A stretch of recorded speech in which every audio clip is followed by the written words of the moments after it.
Nouveau numéro de votre émission Actu 7 sur 7 sur la chaîne de l'Espérance, la télévision E47. Mesdames et messieurs, bonsoir et bienvenue. Au menu de cette émission du jour, bulletin de santé du Parti des Togolais de la C14, le chronogramme de la Commission électorale nationale indépendante CENI, la grève de la faim de l'honorable Nicodème Rabia et enfin la rentrée scolaire 2018-2019. Notre invité est le premier responsable du Parti des Togolais, parti membre de la C14. Il s'agit bien entendu de Nathanaël Olympio. Monsieur Olympio, bonsoir. Bonsoir. Merci d'être toujours disponible pour informer la population. Merci de m'inviter. Étant un habitué de cette émission, je me rappelle très bien que vous avez passé votre enfance dans le quartier B, sous Anétime et puis à Elidé, à Sokodé, je crois bien. J'aimerais poser cette question. Après des dizaines d'années, est-ce qu'il y a eu des changements au niveau de ces endroits où vous avez passé votre enfance? Wow. Vous me renvoyez des décennies en arrière, quartier de Baie, le village d'Aléhéridé à 28 km de Sokodé. Et j'ai revisité ces lieux, à Bec où j'ai habité. Les choses se sont figées dans le temps. Et je pense que ce qu'on pouvait attendre du développement de ces zones, ça n'a pas eu lieu. Et ça montre un peu comment l'ensemble du pays n'a pas connu la progression à laquelle on est en droit de s'attendre. Pendant combien d'années d'écart? Disons en 40 ans. En 40 ans, rien n'a changé. Les choses n'ont pas évolué comme il aurait fallu. Et ben, aujourd'hui, c'est encore un gros village.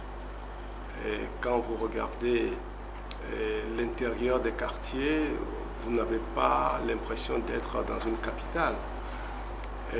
Mais c'est symptomatique de l'état général du pays. Et c'est pour tout cela que le peuple togolais aujourd'hui se bat pour avoir un environnement qui lui permet de s'épanouir, environnement physique, environnement économique, environnement social et politique également, qui permettent que chaque citoyen togolais puisse vivre de son travail, puisse avoir sa dignité, sa liberté et contribuer à la richesse nationale. Et c'est pénible de voir son pays à la traîne dans la sous-région sur différents plans. Et les Togolais aujourd'hui veulent que ça change. Étant que vous êtes un citoyen togolais et vieux habitant de ces quartiers, n'avez-vous pas une responsabilité dans le non-développement de ces lieux? Le développement d'un pays, d'une zone, d'une région est avant tout de la responsabilité de l'État. C'est l'État qui met en place les infrastructures qu'il faut, c'est l'État qui crée l'environnement qu'il faut, et l'environnement social, le cadre des affaires, et la formation qu'on donne aux jeunes, et le climat des affaires, que je disais. Et c'est l'État qui met tout cela en place, tout ce cadre en place. Et bien sûr, c'est à l'intérieur de ce cadre que les individus ou les collectivités peuvent s'épanouir. Mais l'État seul ne peut pas tout faire. C'est pourquoi je dis l'État met en place le cadre qu'il faut. Malheureusement, au Togo, nous n'avons pas ce cadre-là. Nous n'avons pas encore cette liberté de création qui va libérer le génie créateur du Togolais. Et le cadre des affaires ne permet pas que les citoyens puissent investir dans une activité privée et qui puissent prospérer significativement et sans être obligés de faire la courbette au régime. Et donc, les gens n'investissent pas dans le pays comme il faut, parce que l'investissement n'est pas protégé, parce que nous n'avons pas nécessairement une justice qui puisse permettre la protection des citoyens et des investissements. Donc tout cela fait que même les gens qui ont la meilleure volonté pour contribuer à la production de la richesse, au développement du pays, eh bien, ils n'y arrivent pas parce que l'environnement lui-même ne permet pas l'épanouissement des gens. Vous avez voyagé, vous avez fait d'autres cieux. Qu'est-ce qui se passe ailleurs et qu'on devait faire au pays pour que ça puisse avancer? Je rappelle que vous avez fait la France, vous avez fait le Gabon. Il ne s'agit pas de copier ce qui s'est fait ailleurs, mais il s'agit d'activer, je dirais, les règles et les conditions qui permettent aux citoyens de s'épanouir.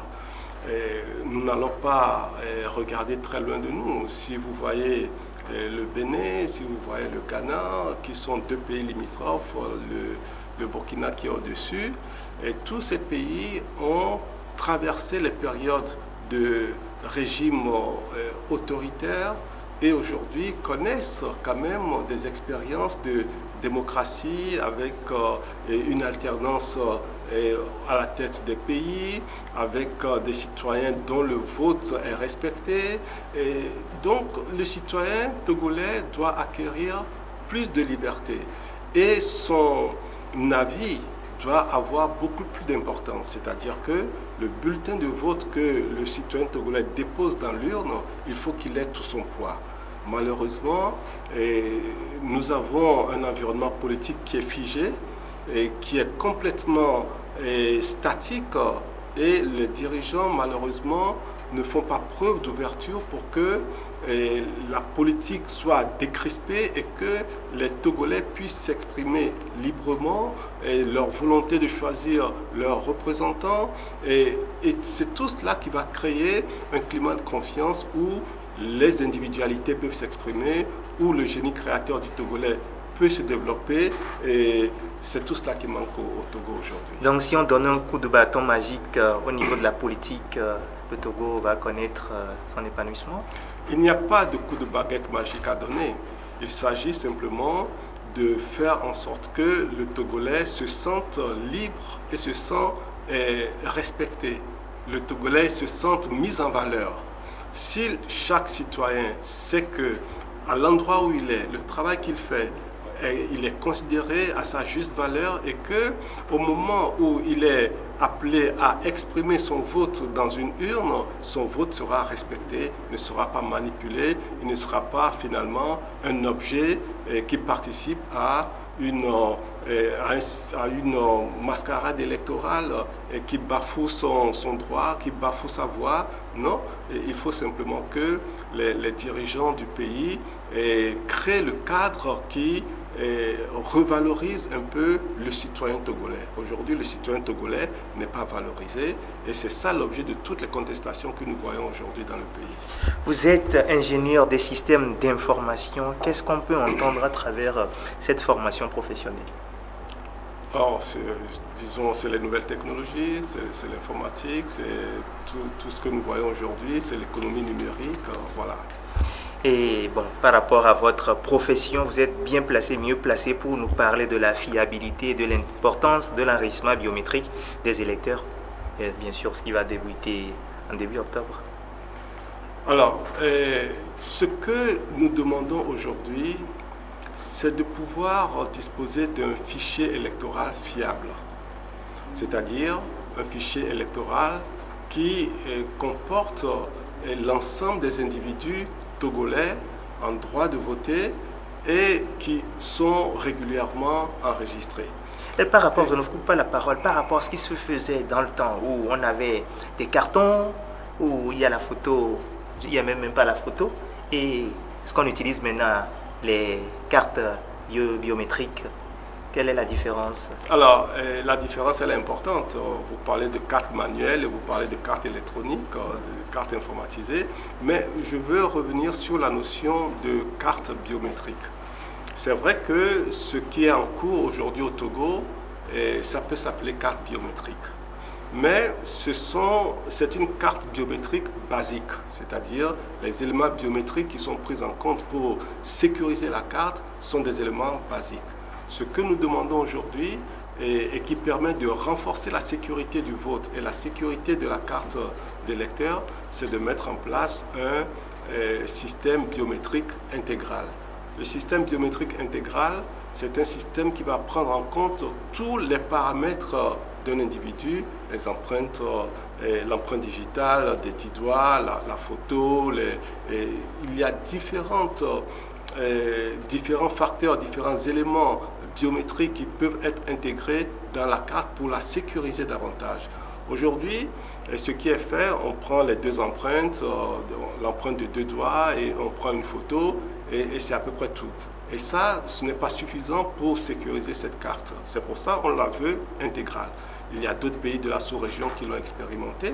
Le Nigeria, par exemple, un pays de plusieurs centaines de millions d'habitants. Et le Togo, nous sommes à peine 7 500 000 habitants. Donc, la mise en place de ce système biométrique intégral est quelque chose de tout à fait réalisable. Mais avant d'arriver là, il y a des étapes préalables. C'est d'abord de donner un acte de naissance aux Togolais. Les Togolais n'ont pas d'acte de naissance. Et ça a été prouvé déjà depuis 2015 et bien avant, mais en 2015, l'OIF a fait son évaluation du système du fichier électoral et la conclusion était que 75% des électeurs n'avaient pas d'acte de naissance. Donc, nous devons mettre dans le cadre de des nouvelles élections qui viendront un jour au Togo, nous devons faire en sorte que les Togolais disposent d'un acte de naissance. On peut pour cela faire des audiences foraines dans le pays et pour que les délivrent les actes de naissance. Ensuite, qu'on donne à chaque Togolais une carte nationale d'identité avant de commencer à parler d'enrôlement, de constitution du fichier électoral. Tant que nous n'aurons pas passé ces étapes-là, on ne peut pas avoir un fichier électoral qui soit fiable et qui corresponde à la réalité des électeurs. Mais le système qu'on utilise actuellement, c'est qu'il y a des personnes ressources qui ont été formées cette semaine, les têtes couronnées, qui sont dans les bureaux de vote et qui donnent le quitus que telle personne est bien togolais, qu'il a l'âge de voter. Nous sommes au XXIe siècle.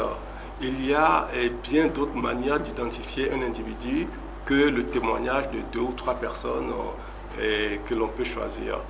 C'est contre ce système que nous sommes en train de nous battre parce que le témoignage n'est pas quelque chose de fiable. Et vous savez, la fiabilité de l'humain ne peut pas être comparée à la fiabilité que peut procurer un système biométrique. C'est pour ça que nous demandons un système biométrique intégral pour éliminer le maximum de risques de fraude possible.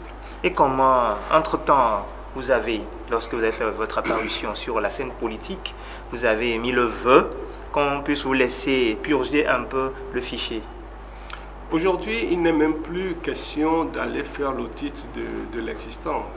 Le fichier qui existe aujourd'hui, il n'est pas du tout exploitable. Il faut complètement se débarrasser de ce fichier. Il faut constituer un nouveau fichier. Et pour constituer un nouveau fichier, nous voulons que les Togolais aient leur acte de naissance, leur carte nationale d'identité, pour que les gens qui seront enregistrés soient des gens qui sont identifiés comme étant Togolais, reconnus par l'État et non pas sur la parole d'une ou deux personnes qui décrètent que telle personne est togolaise ou telle personne n'est pas togolaise. Et il faut que l'État fasse son rôle en donnant l'acte de naissance aux gens, en donnant la carte nationale d'identité aux gens. Mais il va falloir du temps. Non, le temps, ce n'est pas ce qui est le plus compliqué. Des grands pays comme la Côte d'Ivoire, plus de 22 millions d'habitants, ils ont mis en place ce système d'audience foraine pour donner des actes de naissance à tous les Ivoiriens. Ils l'ont fait en 4 mois. 4-6 mois, ça a été fait en Côte d'Ivoire. Donc, le temps, nous ne devons pas nous précipiter pour aller encore dans des lendemains difficiles. Et il faut justement, cette fois-ci, avec la crise qu'il y a eu, avec la prise de conscience de tout le monde, avec l'intervention de la CEDEAO, avec l'environnement politique tendu que nous avons aujourd'hui, il faut se donner le temps de bien faire les choses pour sortir de cette crise définitivement. Monsieur Nathaniel, vous êtes sur ce plateau en tant que responsable d'un parti politique, le Parti des Togolais. Comment se porte-t-il? le Parti des Togolais est toujours actif, très engagé dans la formation de ses militants, très engagé dans la lutte que nous menons au sein de la coalition et pour que l'environnement politique du Togo puisse évoluer. Avant de revenir à ma question suivante, pensez-vous que la coalition se porte bien? La coalition qui a été mise sur pied le 22 août 2017, nous sommes aujourd'hui le 22 septembre 2018, ça fait 1 an et plus que la coalition existe, travaille. C'est la première fois au Togo qu'un regroupement de partis politiques tienne la route aussi longtemps et sans défection et en portant les aspirations du peuple togolais. Et nous sommes un groupement qui connaît bien entendu des soubresauts, des difficultés dans l'avancée de ce que nous sommes en train de faire. Et il ne faut pas le nier.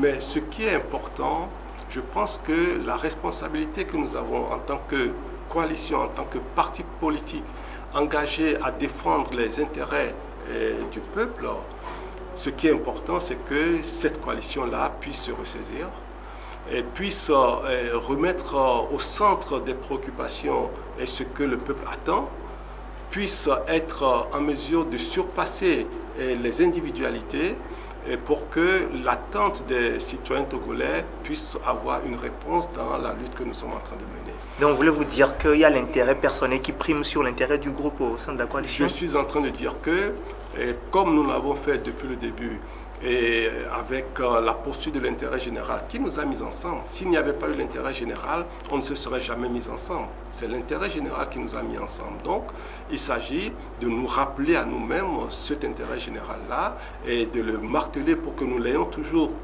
en présence de manière consciente et de poser les actes qu'il faut pour respecter cet intérêt général. La coalition voulait organiser ou bien organiser des meetings, mais nous avons lu sur les réseaux et à travers les communiqués que certains partis ne sont pas d'accord, en l'occurrence le PNP et le CAR. C'est vrai que c'est une situation qui n'est pas du tout reluisante pour la coalition et nous devons faire l'effort sur nous-mêmes. Nous devons revenir aux fondamentaux qui nous ont mis ensemble pour que nous ne perdions pas d'énergie, pour que nous ne soyons pas amenés à répondre à ce type de questions sur les plateaux de télé alors que les préoccupations sont ailleurs.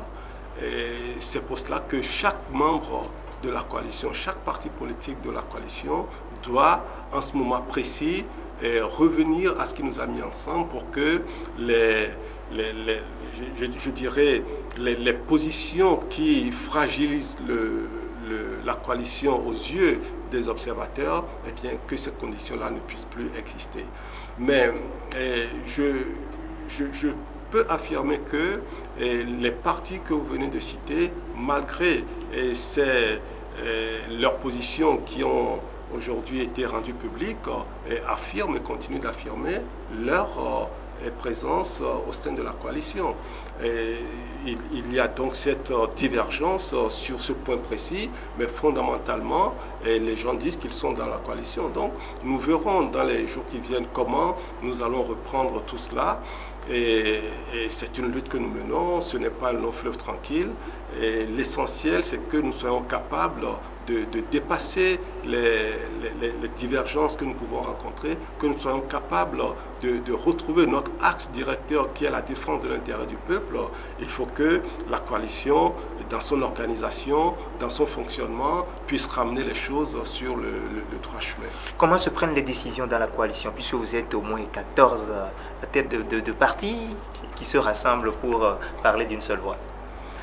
La coalition a fonctionné aujourd'hui, jusqu'à présent, a tenu 1 année parce que nous avions tous des façons similaires de voir les choses. Nous poursuivons le même objectif et c'est à cela qu'il faut revenir. Donc, je dirais que les décisions ont toujours été prises après des discussions, après des échanges et nous retenons ce qu'il y a à faire. Aujourd'hui, ce n'est plus un secret pour les gens, il y a des difficultés réelles il faut que la conduite du parti de la coalition, il faut que le fonctionnement de la coalition, il faut que l'organisation de la coalition nous permette de dépasser ces individualités et que bien sûr chaque parti reste dans la discipline qu'il faut pour que nous puissions avancer ensemble jusqu'au bout. Mais moi je n'ai pas... je pense que nous sommes à une étape extrêmement difficile parce que on voit que les gens ne parlent plus que d'élections et on voit que la CENI est en train de galoper, on ne sait pourquoi et quel but ils poursuivent. Tout cela crée une certaine fébrilité, mais nous ne devons pas perdre de vue l'essentiel. L'essentiel, c'est que nous sommes en train de lutter contre un régime qui est autoritaire, qui est en place depuis 52 ans déjà, qui se passe le pouvoir de père en fils. C'est la nature du régime que nous sommes en train de combattre. Et les réformes que nous sommes en train d'exiger ne sont pas des réformes simplement d'un pays démocratique qui veut améliorer ses conditions de fonctionnement. Nous sommes en train de vouloir changer un système de dictature en un système démocratique. Il ne faut pas qu'on perde ça de vue. Donc les réformes dont il est question ne sont pas des réformes, je dirais, classiques, d'évolution normale d'une démocratie. Ce sont des réformes pour changer la nature même du système. Et c'est pour cela que l'agitation électorale d'aujourd'hui, pour moi, ça n'a aucune importance. L'agitation électorale aujourd'hui n'a aucune importance parce que nous ne sommes même pas arrivés à l'étape de parler d'élection. Nous devons recentrer nos efforts sur la manière dont l'élection doit se dérouler, c'est-à-dire tout ce qui doit se faire avant. Les réformes, il faut qu'on les obtienne. On n'en parle plus aujourd'hui comme si c'était des choses qui sont oubliées. Et le régime n'en parle plus, mais c'est ça la préoccupation majeure, c'est faire les réformes, c'est constitutionnel, c'est institutionnel, les réformes électorales, le fichier électoral, le découpage électoral également est un point important parce qu'aujourd'hui, eh bien, les députés qui sont tous à l'Assemblée et qui ont tous la même valeur aux yeux des citoyens, eh bien, ils ne sont pas élus de la même façon. Il y a des députés qui sont élus, par exemple, avec 200 électeurs et des députés qui sont élus avec 500 électeurs. Donc, il y a ce déséquilibre dans la valorisation du vote du citoyen qu'il faut aussi corriger. Vous voyez, il y a beaucoup de choses à faire avant de commencer à parler d'élection. Donc, si le régime se précipite de cette manière-là, à ne parler que d'élection, c'est bien parce qu'ils ont l'intention, encore une fois, de tripatouiller les choses, de faire une élection pour faire plaisir, parce qu'il faut faire des élections. Mais le fait est qu'aujourd'hui, nous ne sommes plus en état de laisser l'élection se dérouler dans ces conditions-là. Et ne voyez-vous pas qu'avec cette allure, certains risquent de vous quitter et de se lancer dans le jeu du pouvoir? Eh bien, qu'ils le fassent et on verra. S'il y a des gens qui veulent le quitter, qu'ils le fassent et on verra. Je ne suis pas persuadé que l'on doit retenir les gens de force. Les gens qui veulent aller à une élection dans les conditions actuelles, qu'ils y aillent. Ça clarifiera les choses, une fois pour toutes. Je parle bien entendu des partis membres de la coalition. Je parle des partis membres de la coalition, parce que je ne peux pas imaginer qu'un membre de la coalition aujourd'hui aille à cette élection dans ces conditions-là. Mais s'il veut y aller, qu'il y aille. Et ça clarifiera peut-être les choses. Ceux qui vont rester, on saura que ceux-là, ils veulent que les choses changent avant d'aller aux élections. Vous savez, on ne peut pas toujours continuer à marcher sur des béquilles ou des choses comme ça. Ma foi, il faut que nous clarifions aussi notre paysage politique. Il faut que nous sachions qui veut quoi et comment il veut les choses pour que ceux qui sont ensemble, on sache que fondamentalement, ils poursuivent les mêmes objectifs et surtout, ils ont la même voie pour atteindre cet objectif-là. Ça aussi, c'est important. Pourquoi j'ai posé cette question? Parce qu'on se rappelle que vos discours sont discordants. Cette semaine, nous avons entendu certains partis qui appellent leurs militants à aller s'inscrire lors du recensement électoral. Oui, cela relève de la responsabilité de ces partis, mais je pense que ce n'est pas ce que nous disons au sein de la coalition. Et nous allons, bien entendu, statuer sur ces situations-là, et puis ce qu'il y a lieu de faire, la coalition décidera. De toute façon, vous savez, moi je vais vous dire une chose. Dans la coalition, nous avons tous conscience qu'aucune élection ne peut se dérouler le 20 décembre et que cette élection-là soit une élection crédible, acceptable. Aucune élection. Ça veut dire qu'au sein de la coalition, nous avons compris qu'il ne faut pas aller à cette élection-là. Parce que de toute façon, le temps d'aujourd'hui au 20 décembre, ce temps-là ne permettra pas de créer les conditions d'une élection transparente. Donc, on ne participera pas à cette élection-là. C'est ce que moi je préconise, c'est ce que je défends, et la coalition défendra et prendra la position qui sera retenue. Parlant des élections prochaines, la CENI a donné son chronogramme. Nous allons visualiser l'élément. On va revenir pour le commentaire. L'élément n'est pas encore prêt. Donc, cette semaine, la CENI a déroulé un peu son chronogramme, mais bon, tout en tenant toujours compte de la feuille de route. Cette feuille de route que vous réclamez à tort et à travers. Donc, bientôt, nous aurons les élections locales, couplées du référendum, et après quelques jours, à la législative. Vous savez, cette CENI, elle est en mode panique. Cette CENI fonctionne en mode panique parce qu'ils sont tellement préoccupés. Président, nous allons voir l'élément et on revient.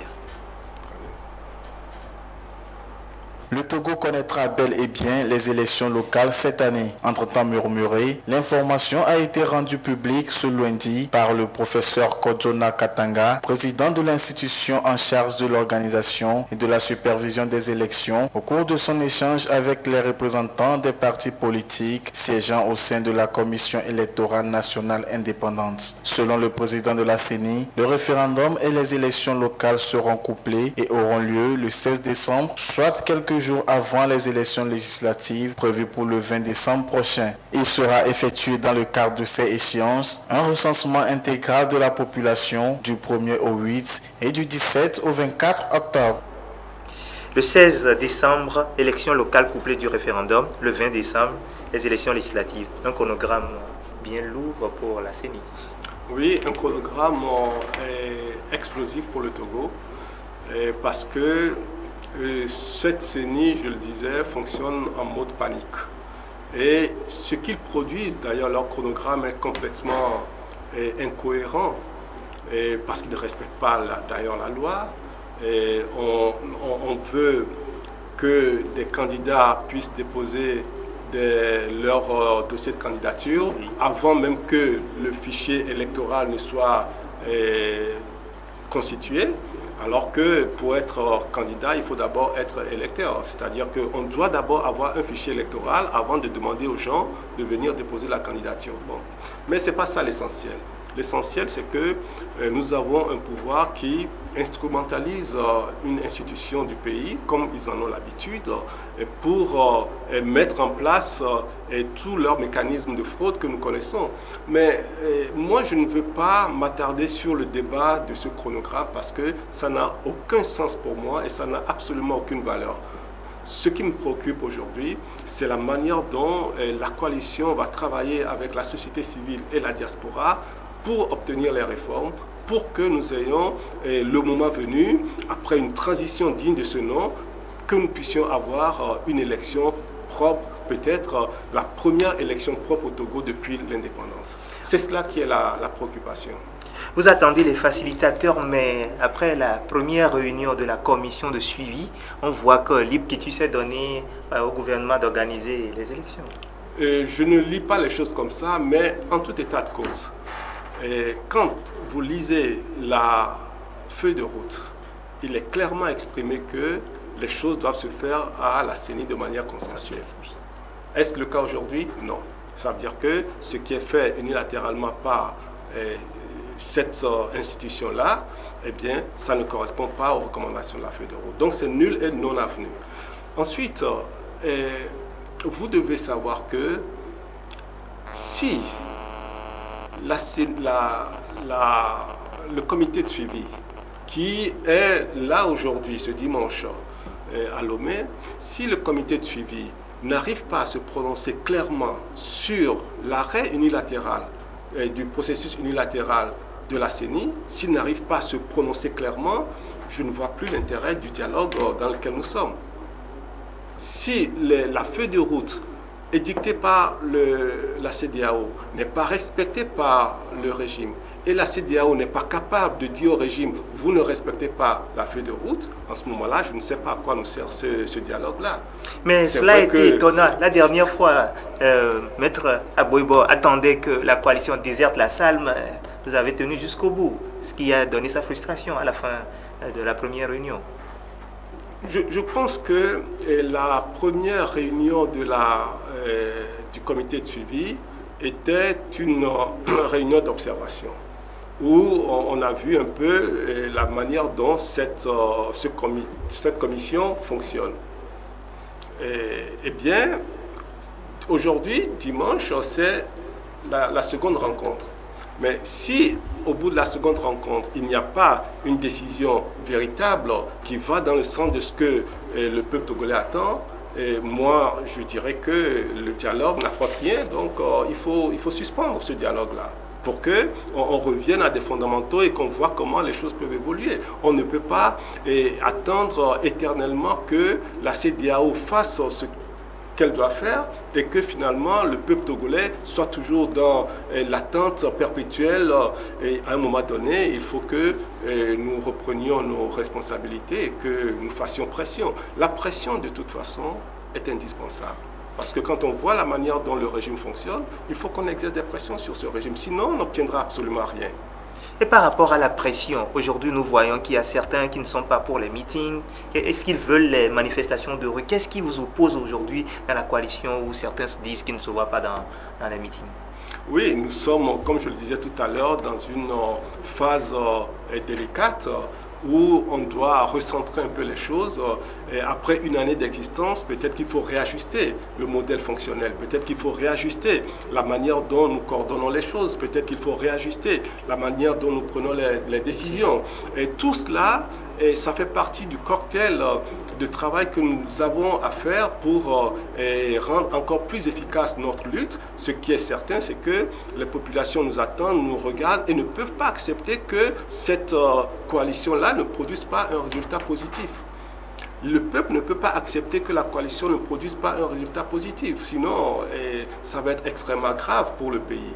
C'est pour cela que nous devons le plus rapidement possible reprendre les choses sérieusement en main et recommencer notre offensive, que ce soit diplomatique, que ce soit à l'intérieur du pays, que ce soit à l'extérieur du pays. On doit reprendre l'offensive pour accentuer la pression sur ce régime.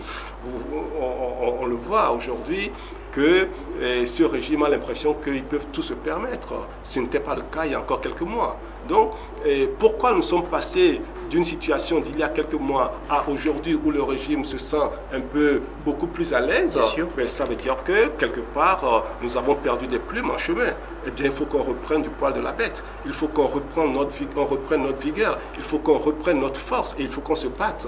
Il faut qu'on rentre dans une dynamique qui casse justement la spirale dans laquelle le régime est en train de nous enfoncer. Êtes-vous sûr que le peuple va vous donner encore confiance comme cela a été après le 19 août? Au-delà de la confiance, le peuple recherche sa liberté, sa démocratie.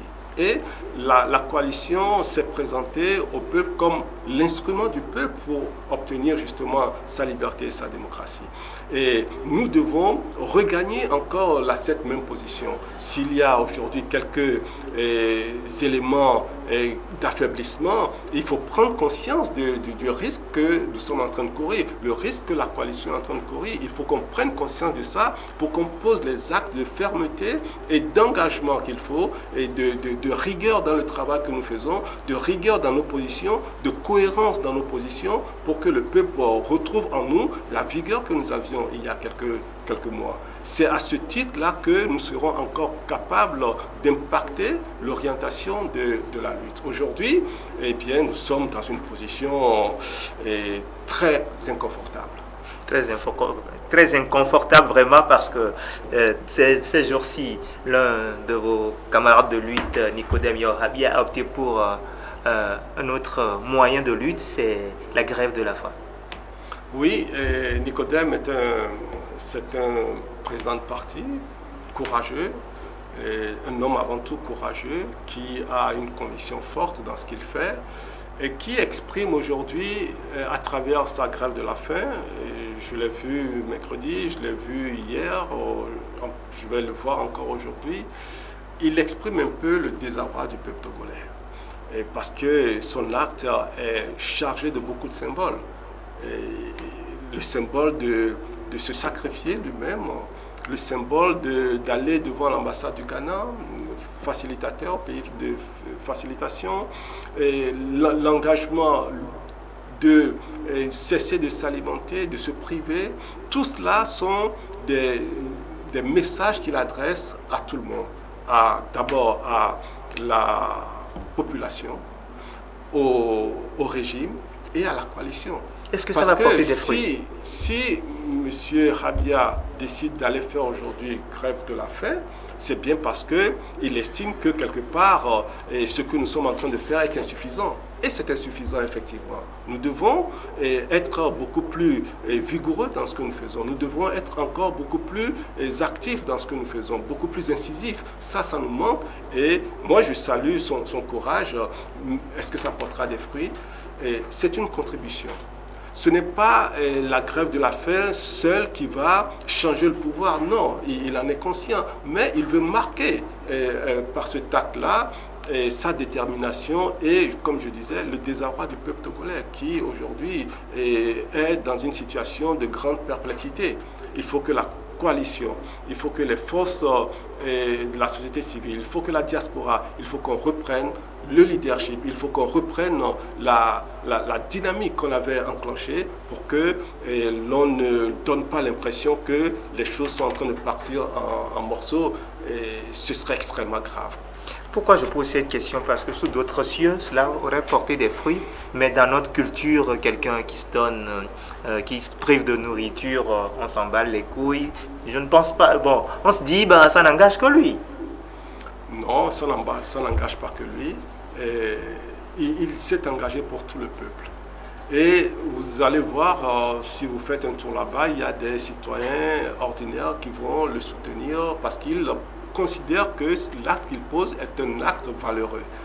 Et c'est aussi un acte symbolique, je disais, qui vient nous marteler encore qu'il y a encore du travail à faire, qui vient encore nous dire ce que nous sommes en train de faire n'est pas suffisant, il faut aller au-delà.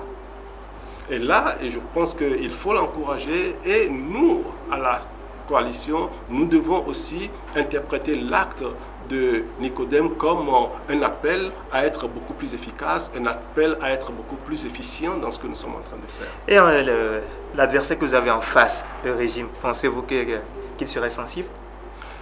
Ça fait longtemps que le régime n'est pas sensible à la souffrance des Togolais. Et je ne suis pas persuadé qu'ils font la lecture profonde de ce qui est en train de se passer dans le pays. Et c'est pour ça que nous devons, encore une fois, être beaucoup plus incisifs dans ce que nous faisons. Nous devons être encore beaucoup plus efficients dans ce que nous faisons. Il faut que notre pression sur le régime s'accroisse. Si nous n'exerçons pas de pression sur le régime, nous n'allons pas obtenir ce que nous recherchons. Vous savez, les Togolais sont sortis dans les rues pour exprimer, je vais utiliser un terme ordinaire, un ras-le-bol. Pour exprimer un ras-le-bol. Ils voulaient que les Togolais veulent que les choses changent. Maintenant, dans l'immédiat, ils l'ont exprimé dans leur slogan lors des manifestations. Nous sommes entrés par la suite dans une négociation politique et aujourd'hui, on voit que cette négociation politique traîne et ne donne pas les résultats qu'on attend. N'est-ce pas tombé dans un piège? C'est vrai qu'au Parti des Togolais, nous avons depuis le début exprimé notre scepticisme sur la volonté de ce régime à donner aux Togolais, à travers le dialogue, ce que les Togolais attendent. Nous sommes en train de confirmer que ce régime n'a pas cette volonté-là. C'est pour cela que je pense que le dialogue dans le format actuel, dans la manière dont ça fonctionne aujourd'hui, ce dialogue-là ne donne pas les résultats. À moins que le miracle fasse que le comité de suivi qui est là, je parlais de commission, le comité de suivi qui est là puisse donner un signal fort. Si ce signal fort ne vient pas à l'issue de cette seconde réunion du comité de suivi, eh bien, il faut que la coalition tire les conclusions. Donc, ne voyez-vous pas que vous êtes tombé dans un piège en acceptant ce dialogue? Ben, écoutez, aujourd'hui, le constat, il est là. Le constat, il est là. Et il faut donc en tirer les conséquences. Il faut que nous puissions, soit le comité de suivi relance les choses positivement, soit on vient au fait que la conclusion est que le dialogue tel qu'il est, ce n'est pas la meilleure formule. Et il faut changer de formule, et il faut changer d'approche.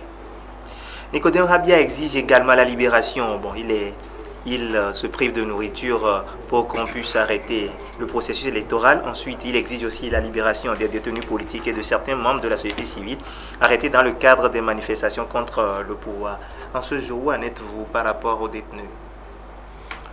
Et si mes décomptes sont exacts, on doit être à peu près à 45 détenus encore dans les prisons, si je ne m'abuse. Je n'ai pas fait les derniers pointages avant de venir, mais ça doit être autour de ça, ce qui est encore beaucoup trop. Des gens qui sont arrêtés et complètement sans aucune charge justifiée, et qui sont des prisonniers politiques. Je peux rappeler que dans les discussions qui ont lieu au sein de ce dialogue-là, même les chefs d'État qui sont venus accompagner le Togo estiment que le cas des prisonniers doit être traité de manière politique. C'est-à-dire qu'une décision politique doit être prise pour qu'on les libère immédiatement. Et qu'est-ce qui empêche la libération? Chaque jour qu'ils passent encore dans les prisons, eh bien, c'est qu'ils sont pris en otage par le régime. Ils sont considérés comme des otages politiques et on les monnaie et on les libère au compte-gouttes. Ce n'est pas acceptable. Et c'est pour cela que nous nous battons de manière très ferme. Nous sommes très exigeants pour que la libération de tous les prisonniers soit un préalable, pour que tous les Togolais qui se sont réfugiés à l'extérieur du Togo puissent également rentrer au pays, pour que tous ceux qui sont déplacés, c'est-à-dire qui ont quitté leur lieu de résidence pour aller à un autre endroit au Togo et puissent revenir dans leur village, dans leur ville. Et il faut que, bien sûr, le leader du PNP qui est à l'extérieur aussi puisse revenir dans son pays. Vous savez, le Togo ne peut pas continuer à cultiver la singularité d'avoir des exilés partout dans le monde. Ceci n'est pas honorable pour notre pays. Et plus aucun pays de la sous-région n'a aujourd'hui ce statut-là. C'est vrai, il y a la Côte d'Ivoire où il y a eu une guerre et que certaines personnes ne sont pas encore retournées chez eux. Mais le cas du Togo est tellement singulier que ce n'est pas acceptable que les choses restent dans cette situation de manière figée. Et ce statu quo-là, il n'est plus supportable. Et qu'est-ce que le gouvernement avance pour légitimer, comment l'appelle-t-on, le fait qu'ils détiennent encore ces prisonniers politiques? Eh bien, tous les éléments qui peuvent produire comme argument ne sont que des astuces pour cacher leur volonté politique de maintenir les gens en prison. Et ce sont des otages politiques et ils savent pertinemment que les jeunes qui sont en prison aujourd'hui, ils y sont simplement parce qu'ils sont en train de se battre pour leur pays, pour la liberté et pour la démocratie dans leur pays. Donc, les maintenir en prison, c'est un acte politique délibéré et c'est fait volontairement pour casser le moral des jeunes, pour ne pas que d'autres puissent se battre. Et cela, c'est inadmissible. Nous avons vu dans ce pays qu'il y a un groupe surnommé groupe d'autodéfense. Il y avait des images qui prouvent carrément qui sont acteurs des violences. Mais pourquoi ne réclamez-vous pas la justice en voulant qu'on arrête ces gens-là? Vous savez, quand on est dans une lutte de libération, il y a beaucoup de choses qui se produisent. Et justement, la technique d'une dictature, c'est de poser des actes inacceptables pour que les forces démocratiques qui se battent finissent par diversifier leurs forces, pas diversifier, mais à rendre leurs forces éparses, à éparpiller leurs forces et finalement à ne plus se focaliser sur l'essentiel. Il ne s'agit pas de laisser les gens en prison, pas du tout, mais ce qui est important, c'est de garder à l'esprit que c'est le régime que nous combattons et non pas les actes qu'il pose tous les jours, parce que tous les jours qui passent, il pose des actes contestables. Ne fût-ce que la manière dont les services publics fonctionnent aujourd'hui, c'est détestable. Et notre centre hospitalier, le système de santé, l'école, tous ces domaines de gouvernance eh bien, ne donnent pas satisfaction et on peut passer tous les jours à les dénoncer. C'est pour cela que le plus important, c'est de se mettre en ordre de bataille pour affronter les causes de toutes ces souffrances-là des Togolais. Et la cause, c'est le régime qui est en place. C'est pour ça qu'il faut qu'on obtienne l'alternance. Il faut l'obtenir pacifiquement, mais il faut l'obtenir dans la fermeté. Par rapport à la libération des détenus, le CACIT a rendu public cette semaine son rapport et on peut retenir qu'il y a violation des droits de l'homme. On regarde l'élément et on vient pour le commentaire. Nouveau rapport de la situation des droits de l'homme et des libertés publiques fondamentales en lien avec la crise sociopolitique togolaise. Il s'agit de celui du CACIT, collectif des associations contre l'impunité au Togo, publié mardi lors d'une conférence de presse à Lomé. Selon ce rapport de 40 pages qui couvre la période du 19 août 2017 au 19 août 2018, 19 personnes, dont 2 militaires et 4 mineurs, ont perdu la vie au Togo. 2 personnes ont disparu à Tivier, 394 blessés, dont 60 éléments des forces de l'ordre et de sécurité et 500 arrestations.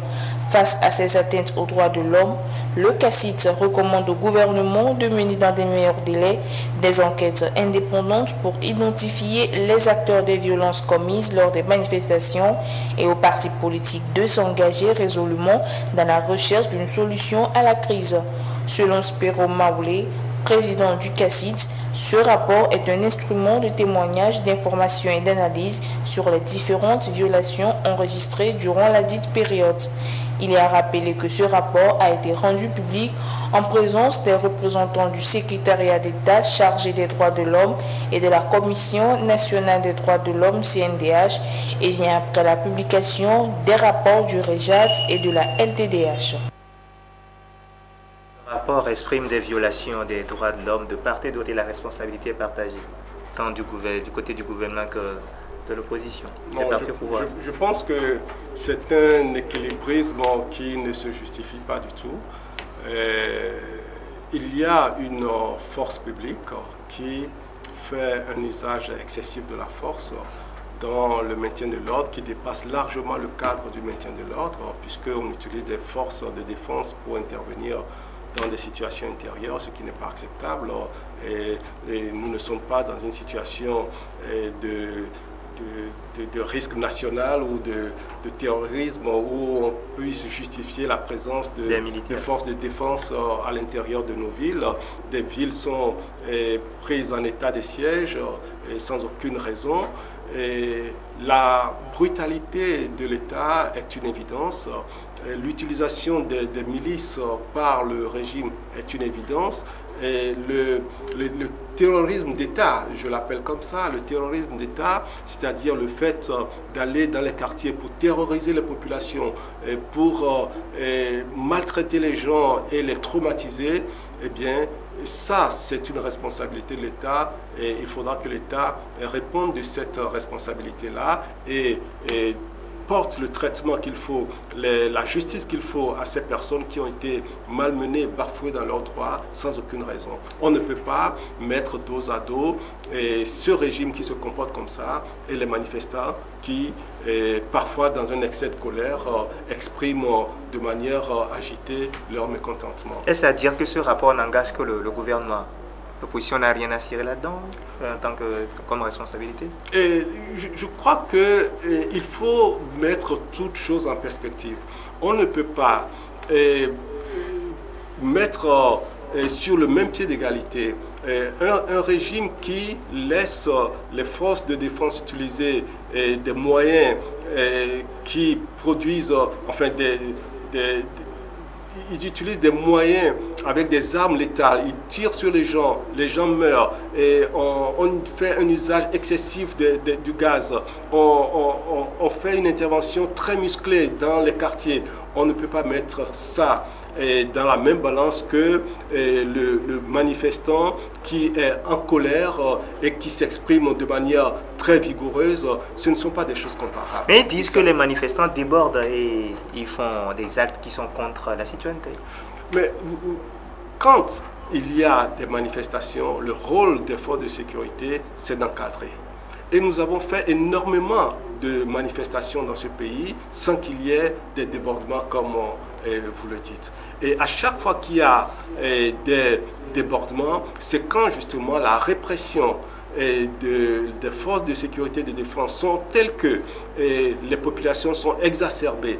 On les empêche même de sortir de leur maison quand on ne rentre pas dans la maison pour les malmener. Et bien quand c'est comme ça, ma foi, le régime a la responsabilité de tout ce qui se passe dans ces conditions-là. Et je crois que nous avons fait preuve de beaucoup de responsabilité dans la coalition, dans l'organisation des manifestations, avec le nombre gigantesque de personnes qui sortent sans qu'il y ait des conséquences désastreuses. Eh bien, le régime doit tirer les conclusions de son encadrement mal adapté, de sa violence excessive et l'utilisation abusive de la force publique. Ne pouvez-vous pas revoir aussi la formation de vos membres? Non, je pense que, vous savez, ce que vous dites là, c'est pas moi qui le dis, c'est le CACID d'après le rapport. Oui, mais ce que vous dites s'inscrit dans un fonctionnement normal des partis politiques, de former les gens. C'est ce que les partis font. Le Parti des Togolais est très connu pour mettre un accent particulier sur la formation de ses militants. Mais ce qui se passe dans notre pays aujourd'hui n'est pas une question de militants. Ce qui se passe dans notre pays, ce sont les citoyens.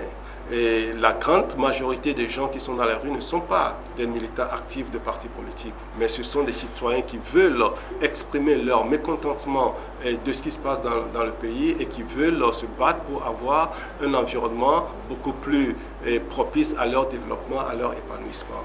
Donc l'État doit tenir compte de cela. L'État, depuis un an à ce jour, ne tient même pas compte de cette expression populaire-là. Donc c'est un mépris pour le peuple togolais. On ne peut pas avoir manifesté dans cette densité,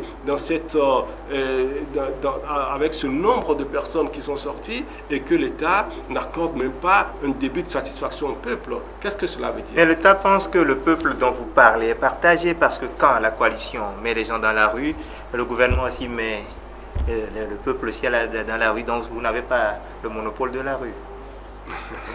Ça ne prête pas à sourire. Non, ça ce sont des manœuvres politiciennes qui ne donnent rien du tout.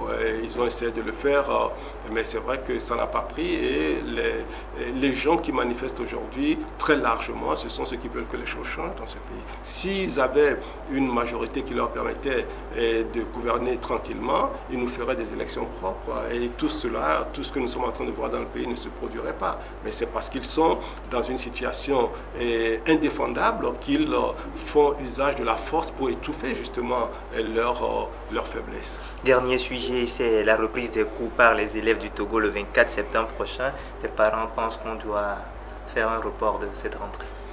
Oui, la vie est extrêmement difficile pour les parents. Et nous connaissons l'environnement éducatif qui est toujours rythmé par des grèves, des mécontentements des professeurs, des enseignants, les élèves qui réclament meilleures conditions.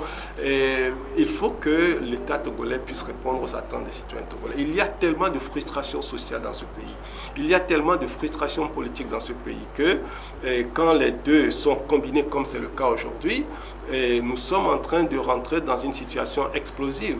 Et à cela s'ajoutent les mosquées, les églises qu'on brûle, et on saccage les lieux de culte, comme si l'on cherchait à rendre la chose encore beaucoup plus explosive. Et à quelle fin? Les gens jouent aux apprentis sorciers. Et si on y prend garde, le Togo, un jour, va connaître une situation explosive. Et c'est contre ça qu'il faut se battre. Il ne faut pas laisser les sécurocrates, les extrêmes, les gens qui pensent que ce n'est pas la force que tout doit se faire, et justifier le chaos, justifier l'utilisation excessive de la force par le chaos qu'ils vont créer.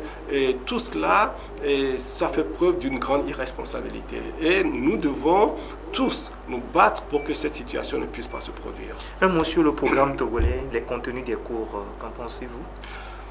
Oh, je crois que nous avons beaucoup à revoir dans nos programmes, ne fût-ce que pour les adapter aux réalités du marché aujourd'hui.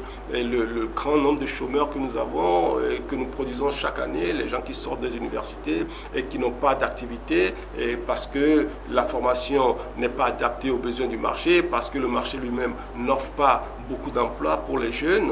Il faut qu'on revoie nos programmes. Et je crois que même les étudiants se battent beaucoup pour que le contenu de leurs cours soit revu. Et il y a beaucoup de travail à faire dans ce domaine également. Il y a beaucoup de travail à faire dans ce département. Donc c'est ce qui met fin à cette émission du jour. Merci de l'avoir honoré de votre présence. Merci. Merci à vous tous qui nous avez suivis depuis Tiévi et ses environs. Je vous donne rendez-vous le dimanche prochain à la même heure, même fréquence. Portez-vous bien et bonne rentrée des classes pour les élèves. Au revoir.